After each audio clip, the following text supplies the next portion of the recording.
Hello बच्चों, welcome back to my channel Shashank educate classes. My name is CA Shashank Gupta. तो बच्चों, हम पहली वाली वीडियो में क्या पढ़ रहे थे? Levy of income tax. तो मैंने आपको बताया था लेवी ऑफ इनकम टैक्स करने के लिए हमें टोटल इनकम निकालनी पड़ेगी और उसके ऊपर टैक्स निकालना पड़ेगा। रिकैप कर लेते हैं। तो ये था आपका levy of income tax, total income previous year और किस पे होगी बेटा? एवरी पर्सन पे। ठीक है। फिर मैंने निकाला टोटल इनकम। इसके निकालने के स्टेप होते हैं। स्टेप नंबर 1 ऑलरेडी मैंने आपको कवर करा लिया था, रेजिडेंशियल स्टेटस। ठीक है। फिर सेकंड क्या करते हैं बेटे? सेकंड पे हुआ बच्चों आपका क्लासिफिकेशन ऑफ इनकम। आपकी इनकम 5 पार्ट में डिवाइड करी और आपने वो निकाल ली। ठीक है। थर्ड पार्ट पे क्या करा आपने? स्टेप 3 में आपने कॉम्पिटिशन ऑफ इनकम निकाली अंडर ईच हेड। एग्जेम्पशन और डिडक्शंस आपने वहां से माइनस करे, आपकी ईच हेड की इनकम आ गई। उसके बाद स्टेप 4 में क्या करके आए थे बेटा? याद हो आपको तो आपने करा था क्लबिंग ऑफ इनकम। स्पाउस और माइनर चाइल्ड जो आप इनकम डाइवर्ट कर चुके थे उसको आप प्लस कर लें। यहाँ पे वो इनकम क्या नहीं होगी? अलग इनकम में नहीं जाएगी हेड में। फिर उसके बाद आपने क्या करा? सेट ऑफ करा। सेट ऑफ मैंने 2 चीज से बताए थे आपको, अगर आपको याद आता हो तो सेट ऑफ पे क्या बताया था बच्चों? मैंने आपको सेट ऑफ पे बताया था इंटर या इंट्रा। ठीक है। और एक बताया था इंटर। तो इंटर में क्या बताया था मैंने आपको? कि अलग अलग हेड, यानी बिजनेस प्रॉपर्टी की कोई इनकम थी, हाउस प्रॉपर्टी का कोई लॉस था, दोनों को एडजस्ट कर रहे हैं। 2 बिजनेस थे, आप दोनों को आपस में एडजस्ट कर रहे हैं सेम इनकम हेड में, तो वो क्या होती है बच्चों? वो होती है आपकी इंट्रा हेड। कोई लॉस आपका बच गया तो उस लॉस को आप कैरी फॉरवर्ड करें। तो हमने ये अपनी फर्स्ट वीडियो में पढ़ लिया था। अब ये सारे करने के बाद इसका जो 6th स्टेप होता है बच्चों, वो होता है आपका computation of gross total income. क्या करना है आपको? Computation of gross total income. आप लोगों को ग्रॉस टोटल इनकम निकालनी है। कैसे निकालेंगे आप? जितनी भी इनकम थी, फाइनल फिगर, ईच हेड की final figure of the income after allowing the deduction, allowance and other adjustment are then aggregated. ये आप क्या करना पड़ेगा भैया? ये आपको एग्रीगेट करना पड़ेगा और आप जीटीआई इनकम निकाल दीजिए। यानी आपकी जो 5 हेड थे, 5 हेड्स ऑफ इनकम थे। ठीक है बच्चों, 5 हेड्स ऑफ इनकम को आपने क्या करे? टोटल करा। ठीक है। इसमें प्लस करी क्लबिंग इनकम। कोई क्लब इनकम हो रही थी आपके पास, क्लबिंग कर दी ऑफ इनकम की और अपना जीटीआई निकाल दिया। आई होप यहां तक क्लियर होगा। उसके बाद क्या करना है आपको? डिडक्शंस फ्रॉम टोटल इनकम या ग्रॉस टोटल इनकम। आपको जीटीआई में से कुछ डिडक्शंस मिलेंगे। इसके लिए मैंने एक छोटा चार्ट बनाया बेटा, देखते हैं कैसे होता है। The deductions prescribe from gross total income, deduction are of the 4 types. तो आपके डिडक्शन 4 टाइप के होते हैं। हम पहले बात करते हैं in the respect of certain payments. In the respect of certain payment. देखिए बेटे, सर्टेन, जैसे यहां दिख रहा होगा life insurance, PPF fund, medical insurance, payment of interest, यानी अलग सेक्शन के, इसे आप बोलते हैं, जो पॉपुलर सेक्शन है 80C, 80D। ये किसका होता है बेटे? जो आपने ये लाइफ इंश्योरेंस करा 80C, पीपीएफ करा 80C, मेडिकल इंश्योरेंस को क्या बोलते हैं बच्चों? 80D। तो इस जीटीआई में से आपने ये इनकम क्या करने शुरू करे? आपने ये इनकम माइनस करने शुरू करे। अगला क्या लिखा है? Payment of interest on loan, payment of interest loan taken for purchase of electric vehicle, rent paid, donation और कंट्रीब्यूशन टू पॉलिटिकल पार्टीज। तो इसमें से आपने क्या करा? इन 9 इनकम या 9 डिडक्शंस को माइनस कर दिया। ठीक है। सेकंड देखिए, deduction in respect of certain income, royalty of patents, royalty income और एम्प्लॉयमेंट ऑफ न्यू एम्प्लॉइज। इसके लिए आपको अलग से डिडक्शन मिलेगी। Third one is deduction in respect of other income. जैसे आपको पता होगा बेटा, ये इंटरेस्ट का जो सेक्शन होता है, ये ऑन डिपॉजिट्स और deposit in the case of the senior citizen, तो इनको अलग से एक डिडक्शन मिलती है जो 50,000 रुपए की आपको दिखाई देती है। ऐसे सेविंग अकाउंट पे जो डिडक्शन होती है वो 10,000 रुपए की होती है। जब हम डिडक्शन का चैप्टर पढ़ेंगे, इसको आराम से पढ़ के आएंगे, तो ये डिडक्शन भी आप जीटीआई से माइनस करो। लास्ट अदर डिडक्शन, अगर कोई डिसेबिलिटी का केस है तो वहां पे आपको डिडक्शंस मिलते हैं। तो बच्चों आपने क्या करा? आपने सारे इनकम को क्लब करा। जैसे सब इनकम को क्लब करा आपने, उसे बोला आपने जीटीआई। जीटीआई के बाद आपने डिडक्शंस लिए। जो पॉपुलर डिडक्शंस होते हैं बेटा वो ये वाला हेड है, इसलिए मैंने इसको बिल्कुल अलग से लिख रखा है। These are the popular heads. 80C, 80D, 80D सब हम पढ़ेंगे डिटेल में जब डिडक्शन का चैप्टर पढ़ेंगे। ओके बच्चों, तो ये डिडक्शंस लिए आपने। डिडक्शंस जैसे ही आपने लिए बेटे, देखते हैं बच्चों, ये देखिए डिडक्शंस आपने लिए। इस डिडक्शंस को माइनस कहां से करा बेटा आपने? माइनस करा जीटीआई से, और इसको बोला आपने बच्चों टोटल इनकम। देखिए बेटा, चलिए जी, तो क्या बोला इसको बेटा मैंने? फिर देखिए income arrived after claiming the above deduction from the GTI, यानी मैं ऐसे बोल सकता हूं जो टोटल इनकम था बच्चों आपका, टोटल, ये कैसे निकाला इसने? जो ग्रॉस टोटल इनकम था, ग्रॉस टोटल इनकम, इसमें से माइनस करा बच्चों उसने डिडक्शंस,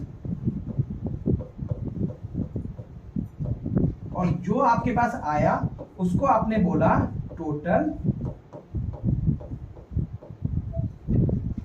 ठीक है, अब इसका मैंने एक छोटा सा चार्ट बना रखा है। देखिए बेटे, एक आपकी समझदारी के लिए कि आप देख पाए इसको, कोशिश करते हैं समझने की। देखिए बेटा, कंप्यूटेशन ऑफ टोटल इनकम, सबसे पहले क्या निकाला बच्चों आपने? Residential status. फिर क्लासिफाई हेड करे आपने, ये सारे बता के आया था मैं। उसके बाद क्या करा बेटा आपने? Compute income under each head, सारे करे। क्लबिंग के प्रोविजन लगाए, सेट ऑफ लगाया। सेट ऑफ के बाद क्या करा बेटा आपने? ग्रॉस टोटल इनकम निकाला, डिडक्शंस लेस करे, और जैसे डिडक्शन लेस करे बच्चों आपको क्या मिला बेटा? आपको यहां पे मिल गया टोटल इनकम। एक बार का स्क्रीनशॉट लीजिए बेटा फटाफट आप, हालांकि आपके स्टडी मैट में सेम दे रखा है। ये देखिए बच्चों, ये देखो बेटा, सेम तरीका एकदम दिख रहा है।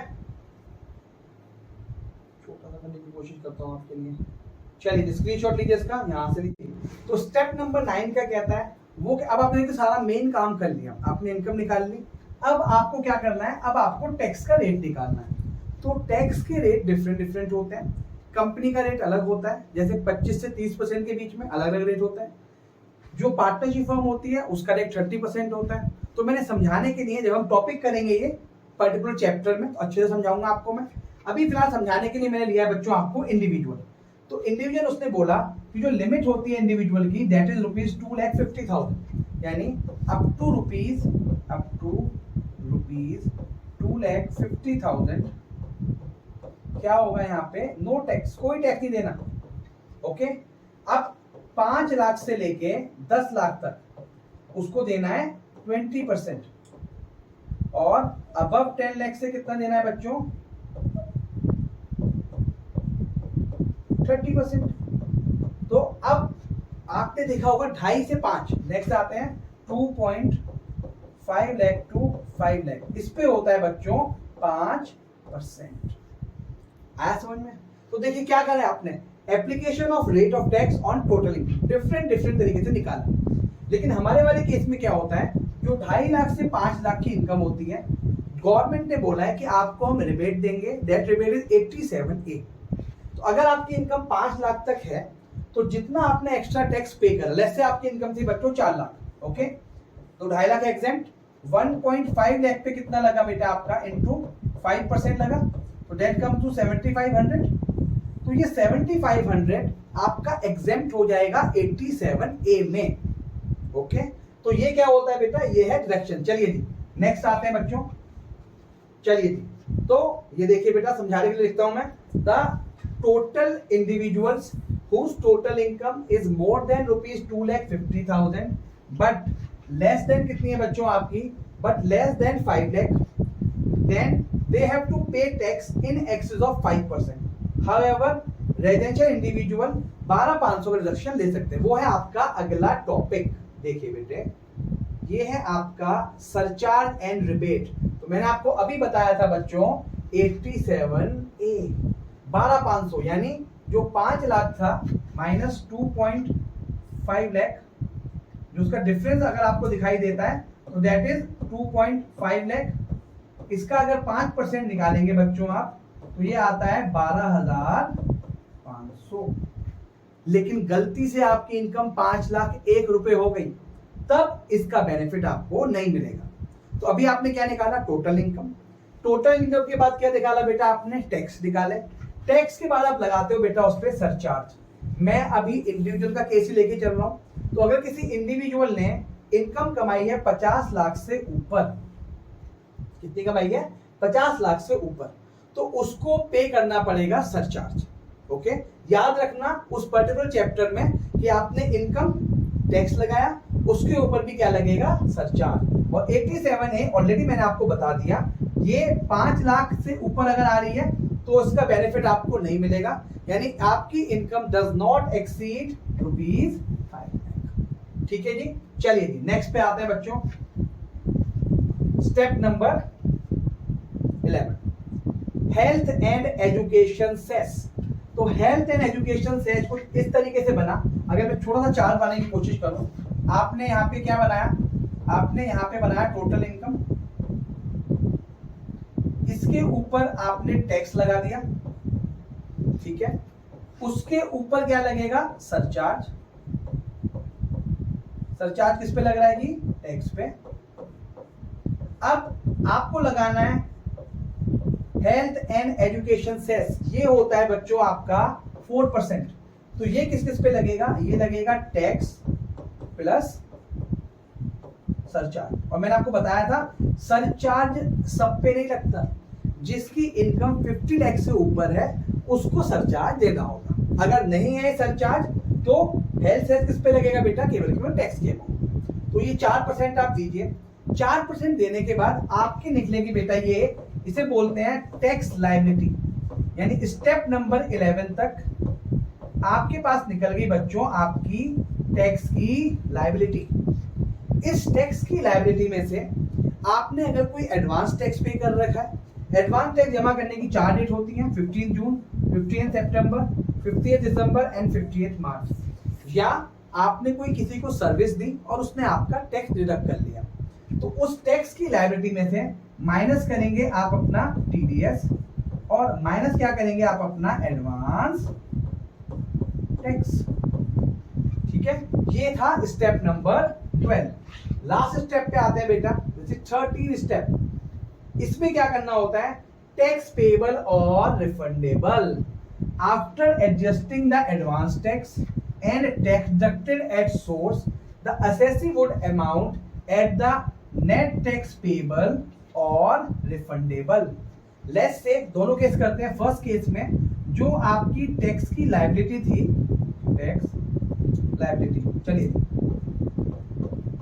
जो आपकी टैक्स की लायबिलिटी थी वो थी आपकी लेस से 2 लाख, और जो आपका टीडीएस था वो था आपका, फर्स्ट वाले केस में लेके चलते हैं, दैट इज 2.5 लाख। तो देखिए बेटे इस केस में क्या होगा, लायबिलिटी कम और टीडीएस ज्यादा कटा हुआ है, तो क्या बोलते हैं इसको, इसको बोलते हैं रिफंडेबल।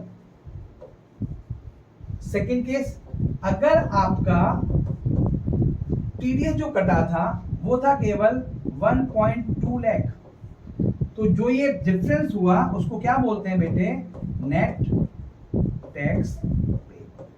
या तो आप रिफंड क्लेम कीजिए या आप टैक्स पे करिए।